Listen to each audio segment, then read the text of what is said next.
వస్తుండేనా? ఇవాళ ట్రైకార్ ద్వారా చదువుకునే పిల్లలకు తరగతి గదులు లేకపోతే 10 కోట్ల రూపాయలతోటి ఇవాళ తరగతి గదులు ఆదివాసి బిడ్డలు చదువుకోవాలి, ఐఏఎస్లు ఐపీఎస్లు కావాలి, ఈ రాష్ట్రాన్ని దేశాన్ని ఏలాలి అని చెప్పి ఇవాళ 10 కోట్ల రూపాయలతోటి తరగతి గదులు మేము నిర్మించినాం తప్ప నిర్మించడానికి నిధులు ఇచ్చినాం. ఒక్క రోజైనా ఈ బిడ్డల కోసం నువ్వు సమీక్ష చేసినావా అని నేను అడుగుతున్నా. ఎంతసేపు నీ బిడ్డలు, ఎంతసేపు నీ దోపిడి, ఎంతసేపు నీ ఫామ్ హౌసులు కట్టుకోవాలన్న ఆలోచన తప్ప నీ కొడుకుకో బిడ్డకో ఉద్యోగాలు ఇవ్వాలి, పదవులు ఇవ్వాలి, ప్రజలు బండకేసి కొడితే మళ్ళీ శాసన మండలి సభ్యత్వం నీ బిడ్డకు కవితకి ఇచ్చినావు తప్ప తెలంగాణ ఆడబిడ్డలకు చదువుకున్న పిల్లలకు ఉద్యోగాలు ఇచ్చినావా అని నేను అడుగుతున్నా. నువ్వు ఉద్యోగాలు ఇవ్వక 10 సంవత్సరాలు స్టాఫ్ నర్సులు నియమించక నువ్వు నిర్లక్ష్యం చేసిన కాబట్టే మొన్న మా దామోదర్ రాజ నరసింహ గారు వైద్య ఆరోగ్య శాఖ ద్వారా ఎల్బీ స్టేడియంలో 7,000 మంది ఆడబిడ్డలకు స్టాఫ్ నర్సు ఉద్యోగాలు మేమొచ్చి ఉద్యోగాలు ఇచ్చినాం. నీ బిడ్డ నిజామాబాద్ ఎంపీలా బండకేసి కొడితే తండ్రిగా నీకు దుఃఖం పొంగుకొచ్చింది. నీ బిడ్డకెంబడే శాసన మండలిలో మళ్ళీ పదవి ఇచ్చినావు గాని గా ఆడబిడ్డలకు స్టాఫ్ నర్సు ఉద్యోగాలు ఇచ్చినవా? గది నీ నీతి, నీ జాతి. మరి మేము 7,000 ఉద్యోగాలు స్టాఫ్ నర్సులు ఇచ్చినాం. ఇవాళ నీ అల్లుని నీ కొడుకుని మంత్రిని చేసుకున్నాం.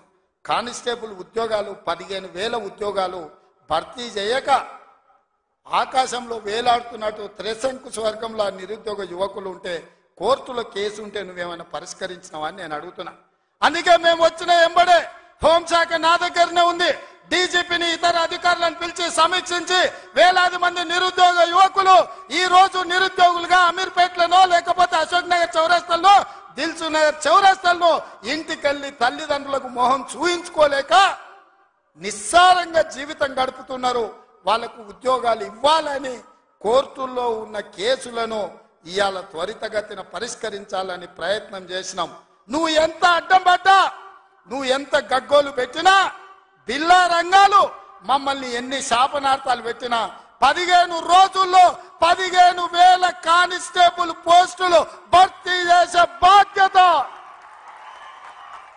15 రోజుల్లో 15,000 కానిస్టేబుల్ పోస్టులు భర్తీ చేసే బాధ్యత మా మంత్రివర్గం తీసుకుంటుంది.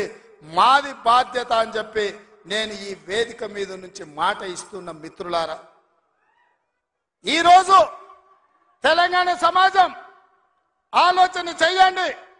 ఈ తెలంగాణ రాష్ట్రం ఎవరి చేతిలో భద్రంగా ఉంటుంది? ఈ తెలంగాణ రాష్ట్రం త్యాగాల పునాదుల మీద ఏర్పడ్డ ఈ రాష్ట్రం ఎవరు భద్రంగా కాపలా కాస్తారు? ఎవరు భద్రంగా ఈ రాష్ట్రాన్ని అభివృద్ధి పదం వైపు నడిపిస్తారో మీరు ఆలోచన చెయ్యండి. మేము వచ్చే 60 రోజులు కానే లేదు, 2 నెలలు ఇంకా పూర్తి కాలే. 7 తారీఖు వస్తే 2 నెలలు, 7 తారీఖు ఇంకా 5 రోజులు తక్కువనే ఉంది. అప్పుడే 6 గ్యారెంటీలు అమలు చేయలేదంటాడు సన్నాసుడు. ఆయనతోని శాత కాదు ఎట్లా చేయడంటాడు. పిల్లి శాపనార్థాలకు ఉట్టి తెగిపడుతుందా? ఇలా పొంకనాలు కాకపోతే 10 ఏళ్లలో మీరు ఏనాడైనా పేదవాళ్ళ ఇంటికి 200 యూనిట్లు ఉచిత కరెంట్ ఇవ్వాలన్న ఆలోచన చేసినవా? పేదవాడు ఆత్మగౌరవంతో బ్రతకాలి అంటే ఇందిరమ్మ ఇండ్లు ఇవ్వాలన్న ఆలోచన ఏనాడైనా చేసినవా? ఆరోగ్యశ్రీ పథకాన్ని నిర్వీర్యం చేసినావు. 10 లక్షల రూపాయలు వాళ్ళకి ఇన్సూరెన్స్ ఇవ్వాలన్న ఆలోచన ఏనాడైనా చేసినవా? ఇవాళ అందుకే ఆడబిడ్డల్ని ఆదుకోవడానికి 500 రూపాయలకు సిలిండర్ ఇచ్చి ఆడబిడ్డల్ని ఆదుకోవాలి, కట్టెలపై కష్టాల నుంచి వాళ్ళని కాపాడాలి అని తొందరలోనే మా ఆడబిడ్డల కోసం 500 రూపాయలకి ఇంటింటికి సిలిండర్ ఇచ్చే బాధ్యత మా మంత్రివర్గం తీసుకున్నది. 1,00,000 మంది ఆడబిడ్డలతోని ప్రియాంక గాంధీ గారిని రప్పించి 1,00,000 మంది ఆడబిడ్డల సమక్షంలో సిలిండర్ 500 రూపాయల కార్యక్రమాన్ని తొందరలోనే మీ ప్రభుత్వం మన ప్రభుత్వం తీసుకోబోతుంది అని చెప్పి మా మిత్రులందరికీ నేను చెప్పదలుచుకున్నా. అదేవిధంగా మిత్రులారా, ఇంటికి ఉచిత కరెంటు 200 యూనిట్ల వరకు ఇస్తామని ఆనాడు చెప్పినాం. పోయిన సంవత్సరం ఎవరెవరు ఎంతెంత వాళ్ళ ఇంటికి కరెంటు వాడినరో ఆ లెక్క కట్టి ప్రతి ఇంటికి తెల్ల రేషన్ కార్డు ఉన్న వాళ్లకు 200 యూనిట్ల వరకు తొందరలోనే ఉచిత కరెంటు మీ ఇంటికి ఇచ్చే బాధ్యత, మీ కుటుంబాలను ఆదుకునే బాధ్యత మన ప్రభుత్వం తీసుకుంటుంది, పేదల ప్రభుత్వం తీసుకుంటుంది.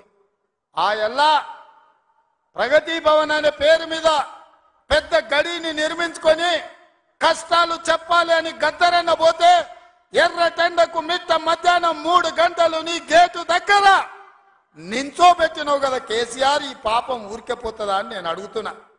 అందుకే కదా పార్టీని మొన్న జరిగిన ఎన్నికలలో బొక్కలు ఇరగొట్టి బోర్ల బొక్కలేసి